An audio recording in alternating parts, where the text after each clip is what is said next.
So talk to me about this young girl, the two of you on screen had this great dynamic. So talk to me about kind of the role with Camilla, the Well, these things can't be. They're almost, you can't. They're not by design. You can only, the meeting of two people when you tell a story. The meeting of two people is a volatile thing. You can never quite be sure of how that is going to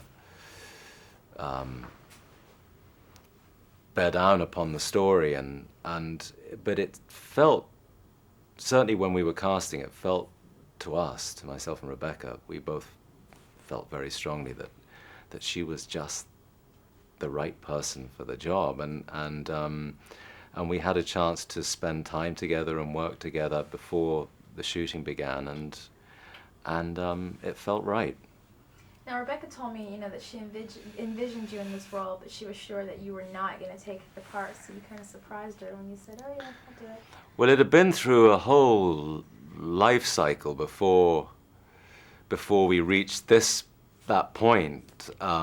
She initially sent it to me about 9 years ago, before we'd met, and I was immediately intrigued by it. It was very beautifully written, and there was certain eccentricities in it which really appealed to me, and I was fascinated by the character as well. But it wasn't the moment. Things happen when they happen. People have to be, I think, ready to do something, and I didn't feel at that time ready. I can't tell you why. It may have something to do with parenthood, it may not. That's probably part of it. And then during the course of the years, the film came close to being set up with other actors and other people who might have been involved in making it, and it just didn't happen. So it's a mixture of design and coincidence that allowed us to do it together. And your beard and your mustache. Look now, is this for filming or for personal? Like, you look more the hippie today. Yeah, I'm just giving into it. So for personal pleasure then. Yeah, I'm just subsiding into old age or something. Believable. I like it though. So Prince Edward Island, the commune is almost like another character in this film. It really is. So were you familiar with this lifestyle? I mean, were you a hippie back in the day, or was it? Not quite. I would have been, and I shared that with Rebecca. We had in common this nostalgia for a period that neither of us had actually fully experienced, and I'm a good few years older than her, so I was closer to it. And it was there. I knew that something important was happening, and it was just beyond reach, and I yearned to be a part of it. I remember Woodstock happening. I remember the Isle of Wight concert. I knew people that went to that concert, and I knew guys that were, in their own way, trying to find alternative ways of living in the way that Jack was. So I was kind of, even as a kid, I was close to it, and I had a strong feeling for it, and I felt a great sense of disappointment too, because I knew I would never truly be able to be part of that thing. So then for you, Jack wasn't just playing a character. You could relate to him then on levels, it seems like. Oh, well, yeah, I knew people, probably through my sister, who's 4 years older than me, and so she got much closer to it than me, and I met people that would have shared many things. They'd have had many things in common with Jack, yeah. So what, in your opinion, and everybody has their different interpretations, though, is the moral of the Ballad of Jack and Rose? I wouldn't try and, I don't think there is one. I certainly think you certainly don't set out with the intention of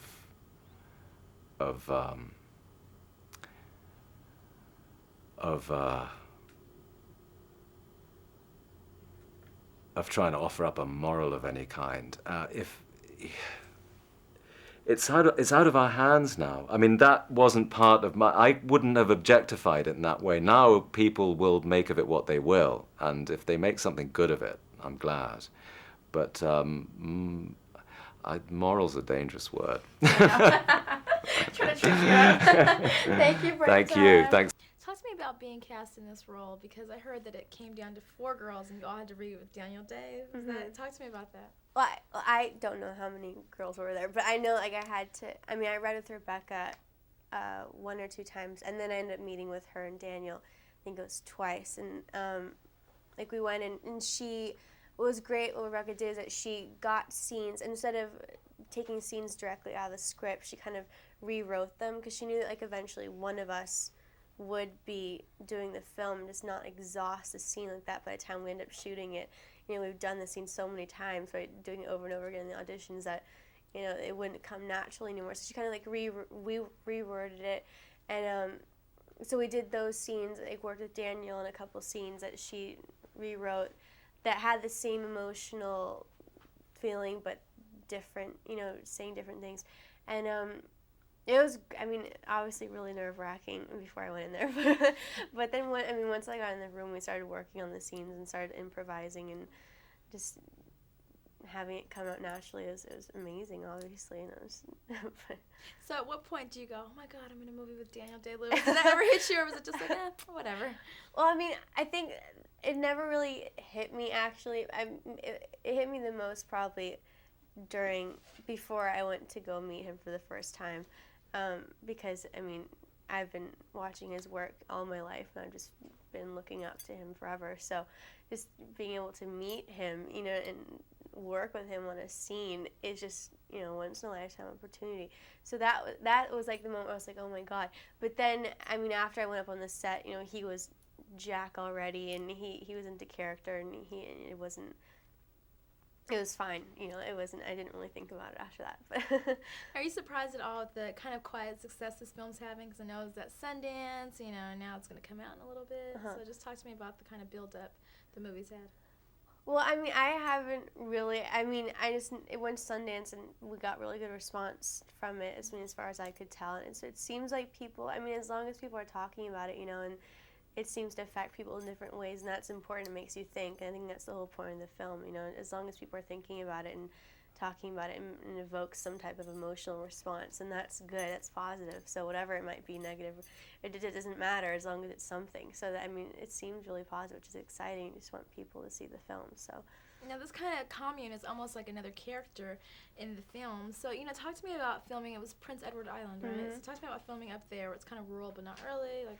Well, I mean, we did feel like we were in the middle of nowhere, just like in the film. I mean, it was, they built the whole set up there, like all the houses and the garden. Like, I went up there 2 weeks earlier, worked in the garden, weeding and like doing random things, and like walking on the beach. Everything was there. So it was just this whole world up in the middle of nowhere. And I mean, the island itself is pretty secluded. I mean, there isn't really some big town. It's really just flat land that you can go across with the island in less than a day. I mean, it's just really small.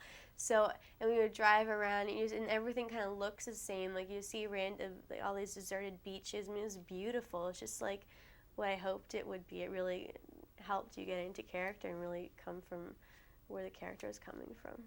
Well, my time's up, but thank you. Thank you so much.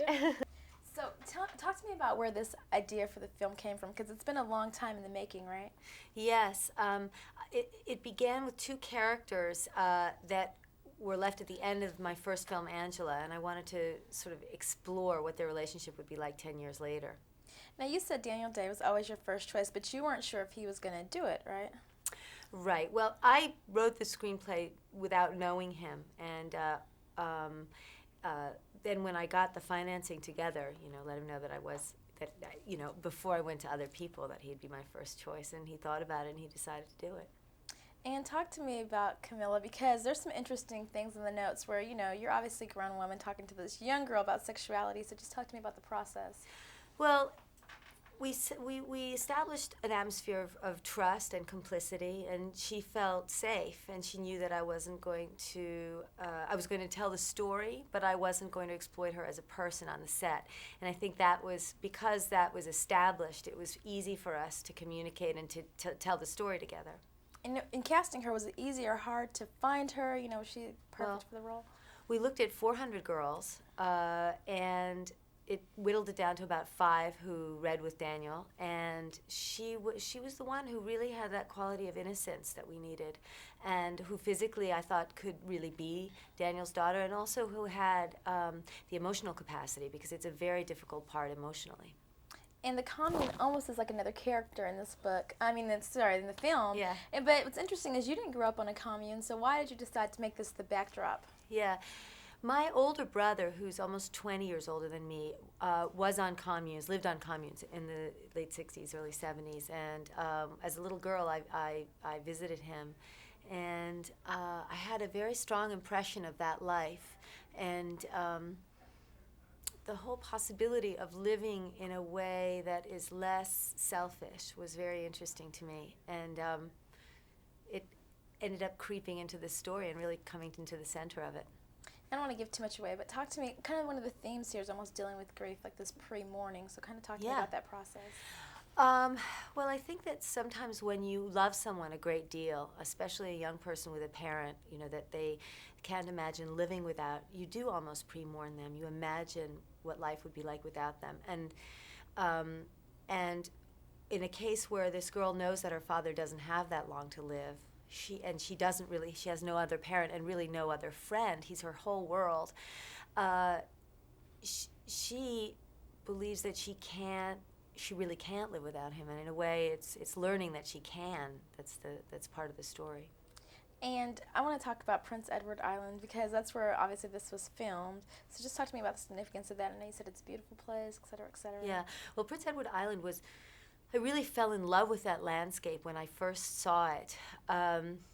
It has a kind of gentleness, and yet it's also very wild. It's a combination of feeling a place that she could feel, that Rose and Jack could feel was really a home, that it was protective of them, and at the same time you're really on the edge of the world there. Now, are you surprised by the buzz this was getting? I know this is at Sundance, and it's just been, it's been going along pretty well. Are you surprised at all? I think every movie depends on its time needing the story that it tells. Sometimes you make a very good film and nobody needs it at that moment, or few people need it. And I'm hoping that there's a kind of hunger for what the film is about, trying to get back to maybe different ideals in our country, thinking about other ways of living. And my final question, when you're with the film for this long, as you have been, is it hard to let it go and move on to the next? Is it kind of like a child, or how do you know what I mean? It is, in a way. I have to say that to really embrace another project, I haven't been able to do that yet. I've been writing, but I don't think I have really moved full steam ahead yet until this is out. Okay, well, thank you. Okay, thanks. Great Appreciate questions. it. Thank you very much. Thank you.